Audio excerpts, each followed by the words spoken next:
We're talking Miami football, and we've got Cam Underwood on the line from State of the U. Cam, how you doing tonight? Personally, I'm good. Had a day off of work. Okay. Ran around, did a little shopping, had a beautiful, wonderful sub for lunch. But football sense, yeah, not so great.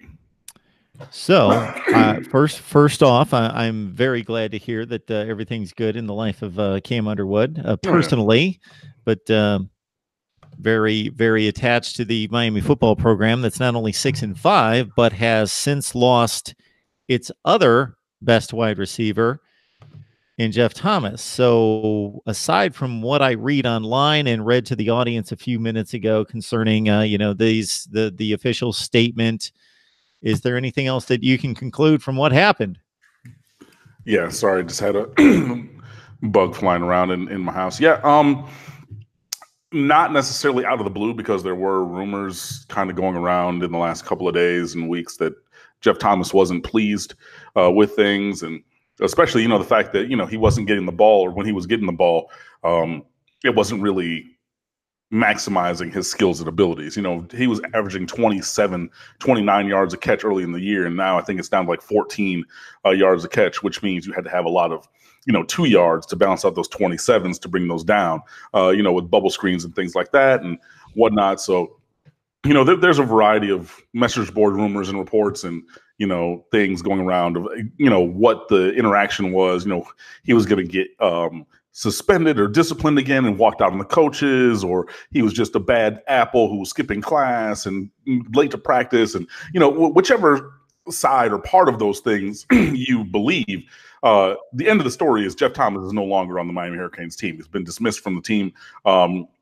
Jeff Thomas subsequently came out on Twitter and said that it was a mutual decision between he and Coach Richt to maximize his personal life and family life moving forward, and things like that. But that's, I don't really care about the intermediary chapters. I care about the end of the book. And he's one of the most electric players in America, and he's no longer on the team. And again, just like Mark said, and I know that he read that to you earlier, Ahman Richards was a first-round draft pick caliber wide receiver, and he had to retire early because of a career-ending neck injury that was a chronic thing that the doctors eventually said he could not continue to play with.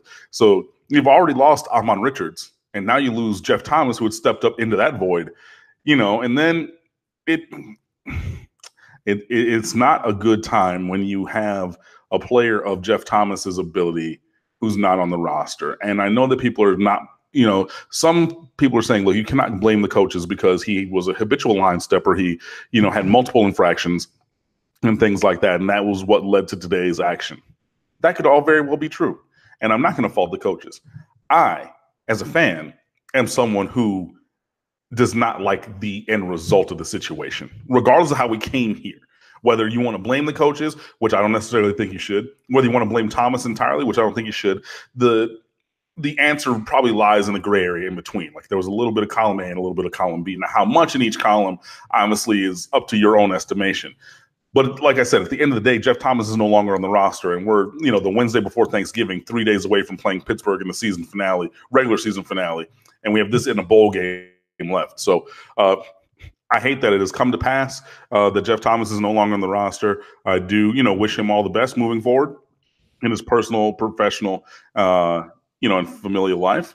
And, the Miami Hurricanes, had one of the most diversely talented wide receiver groups coming into the year. You could have said the argument, and I made it, was that the Miami Hurricanes had the most impactful wide receiving core in America by the diversity of talent and, the depth of talent there. But you take the two guys off the top, not two of the guys off the top, you take number 1 and 2 off of the top, and that changes things. So yeah, but next guy up, Mark Pope was a 5-star wide receiver. Some people say that he's not necessarily that enthused with his role, but he only has 1 catch on the year for 11 yards. He's been targeted like 8 or 9 times. But when you're playing behind a Richards and a Thomas, maybe your snaps and catches are going to be low and things like that. So, maybe he's a guy who steps up. Brian Hightower, who was a star in the spring and early in the year, maybe he steps back up. D. Wiggins, maybe he stops dropping balls, even though he's been starting and everything. And he was the less heralded teammate of Mark Pope in high school. But D. Wiggins is more of a prototypical wide receiver at 6'3", and he can run a 4.4. So, you have these kind of things. So there is still talent there. But again, I can't necessarily say from a football standpoint that losing Jeff Thomas to add to losing Ahmmon Richards is a great thing. But here we sit.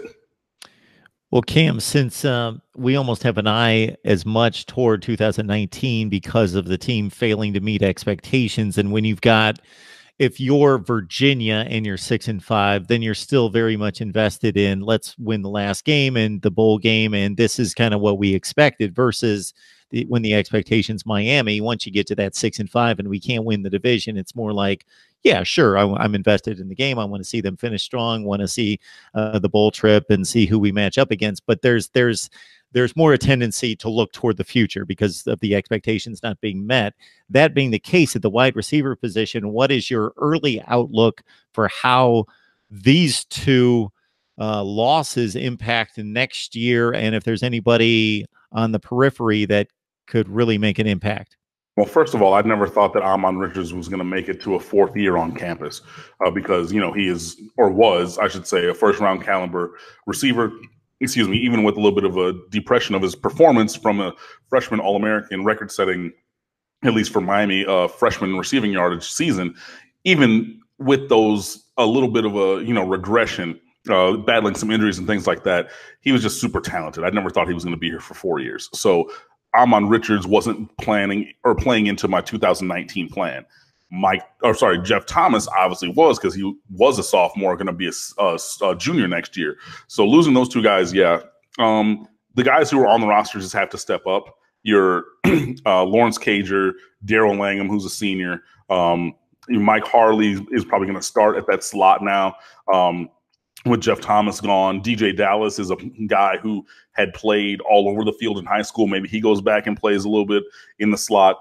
Brian Hightower, just all the guys, Evidence Njoku, D. Wiggins, Mark Pope, and Marquez Ezard, the big slot. All those guys have to step up. All those guys are going to get more snaps this week and into the bowl game. So all those guys really do need to bring their game or raise their game from what we've seen. Now, moving forward in recruiting, this really changes things, I think, because coming into the year, Miami said, look, we have this awesome receiving core getting 7 good caliber guys, including Jeff Thomas, in the last 2 years.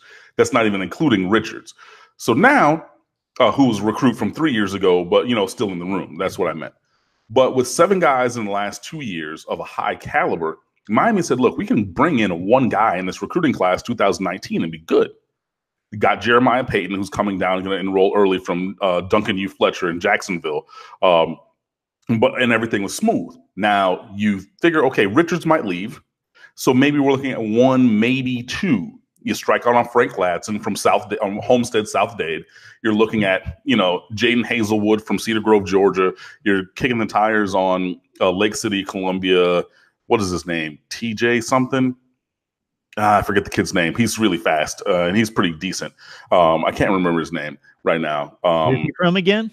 He Lake City, Florida, Columbia High School. And I'm the recruiting guy. I should know these things, but I can't remember his name. You can't remember everybody's names. I know, but anyway, you don't know. I always make that distinction. A name will slip my mind, and people will be like, "You didn't know that?" Yeah, I knew it. I just didn't place a name right then.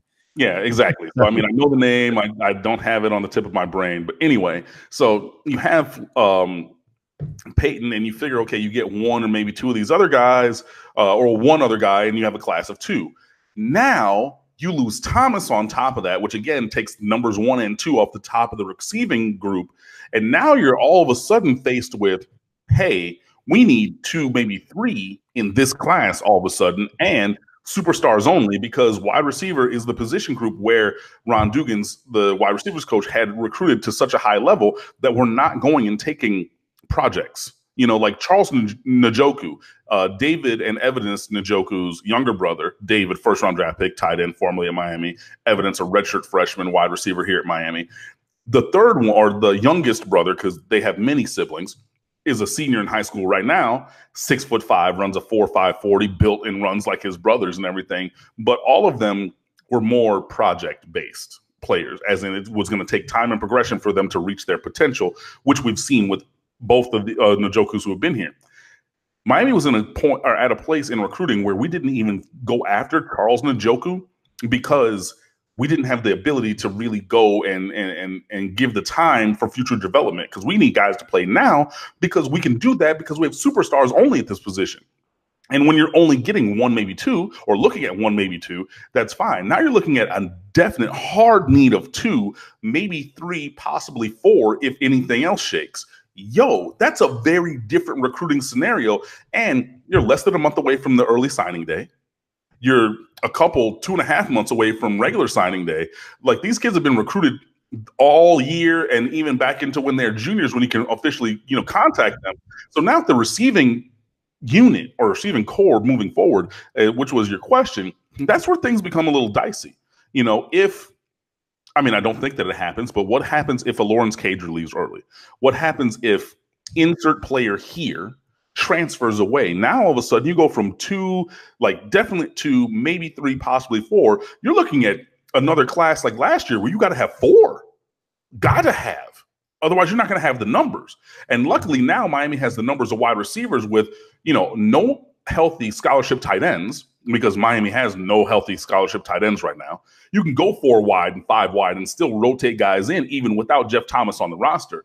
If you don't replenish that group, now all of a sudden that means the whole offense is going to take a step back, and you're going to have to redo how you distribute snaps just to fill in those gaps. So, at wide receiver, it's very unsettled, and it is unsettling because Miami had been on a singular path of one, maybe two receivers in this class for a long time.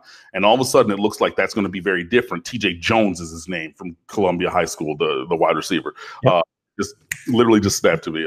And sorry if you're listening in headphones. I know I hate when people snap. But anyway, so it just came to me. But anyway, you need all of those guys and maybe more. And maybe you circle back on a Charles Njoku. Maybe you circle around on a Kalani Norris from Miami Columbus, who's committed to Georgia Tech, who, is a little bit smaller than you would like. He's, Mike Harley sized, and, you don't want to have too many small guys like that, especially who play, at wide receiver, but you maybe have to circle back on him. Maybe you